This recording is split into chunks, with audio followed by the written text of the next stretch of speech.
Alright guys, welcome back to Tech Sector Media.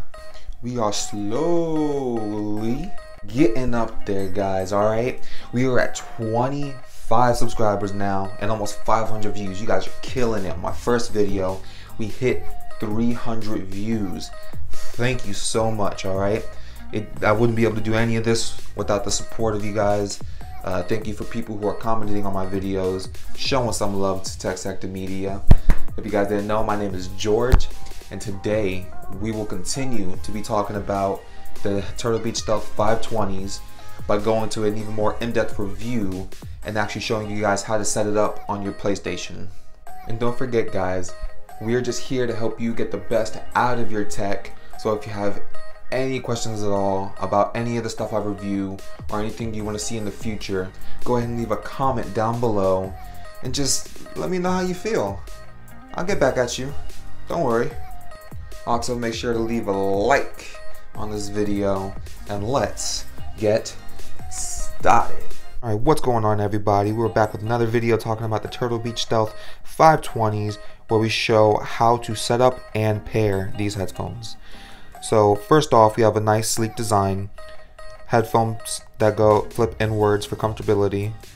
You will know all this if you go back to my first video talking about the Turtle Beach Stealth 520s. Alright, so now what we're going to do is press and hold the outside of the right ear cuff for 5 to 10 seconds to actually turn on the headsets. So once we have them turned on, you will see what's called a double blink. This means that the headset is trying to pair with the wireless receiver. Alright, so once we completed that step, we're going to go ahead and hold down that same Turtle Beach symbol for 5 to 10 seconds to turn off the headset. And we'll go ahead and just put it to the side for now. So now we have to pick up the wireless receiver. This is what the device looks like. It's nice, small, very compact. It has the Turtle Beach symbol towards the top of it. Right under, we have a LED light. So when we turn it over to the right side, you'll see where the optical port would go in if you have a normal PS4 or you have a PS4 Pro. That's the easiest way to do it. So when we turn over to the back, you'll actually see just a bunch of instructions Turtle Beach left for disposing of the device. Then when we flip it over to the left side, let's turn this over real quick. So that right there is a tiny hole where we have to go and press something inside, which I have this little pointy thing right here. So once we go ahead and press that in, we're going to hold it for 5 to 10 seconds again. This will allow the process of the headset pairing to begin, but as you see right now, it's not turning on, which means we have to go ahead and plug it into the PS4. So once we go ahead and plug this in, we're going to go ahead and grab our headset again. That will be actually do the pairing. But first, we're going to go ahead and click down for 5 seconds. So that right there is the transmitter trying to find its headset to pair with. So once we turn these right back on, they're going to do a double blink again. Now on Turtle Beach's website, which I will leave a link to in the description, it actually says that the headset and transmitter are paired out of the box. So the instructions I'm explaining to you right now are only necessary if the headset has lost pairing to the transmitter. But honestly, I'd go ahead and just give it a nice fresh restart anyways by doing what I have just explained to you. This just makes sure everything is correct. You know, you'll be happy if you do. So right there, you seen after for a little while it wasn't pairing. Now what you're gonna have to do is actually take the transmitter. We're gonna go ahead and pull it out, and then we're just gonna stick it right back in. For some reason, I don't know why, it just wasn't pairing, but this is how I actually got it to pair. So right there, you see how it went solid. So now the two are paired and you're ready to use your headset. If you've had that problem for a little while where it was just like, oh, why is it not working, you know, stupid headset, I'm gonna return you. This is what you gotta do. And that's why I'm here, to help you get through all these little troubles.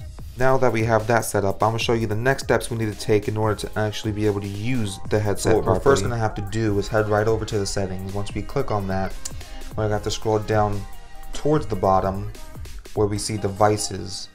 Once we get back onto that, thank you, we're going to click on it. Then we're going to head down to audio devices, and once we click on that, it'll pop up with this screen. Right here, we're going to have to go to the input device and output device. both of those should say USB headset and show the kind of headset that you have. So let me go ahead and take this out real quick. Right there, it's going to say input none, output it's going to be TV and AV amplifier. Those are just going to natural settings before you have the headset in. So once we go ahead and put this right back in, which I'm going to do right now, it will show a blue light, solid blue, when you know it's connected. Once we go back onto the screen, if you've already set it up, it'll look just like this. If not, when you click on it, you just move from TV up to USB, and this one will automatically be on USB. So when we're done with that, we're gonna have to head over to volume control. What this does is you have to set it all the way up. Once we have it all the way up like that, your headset will be able to actually register sound a lot clearer. If you were to have it about halfway, it wouldn't quite work, because then what you're going to be doing is actually lowering down the sound to your headset. So when we raise that back up, you'll have full control of the volume of what you're hearing. So now we're going to back out of there, head over to the main settings page again. We're going to scroll right on up to where we see sound and screen. Click on that. Go ahead and head down to audio output settings. Once we go ahead and give a click on that, you're going to see audio format priority. We're going to have to click on bitstream Dolby. Now, the reason for this is that's because that's what the actual people who made the headset want us to actually be on. I don't know the specific reasons why. I haven't tested the other ones. I just know this is the one that works for me, and it worked perfectly fine. So now, after that, we're all set and done. You go back to your regular screen and start playing the game. Listen.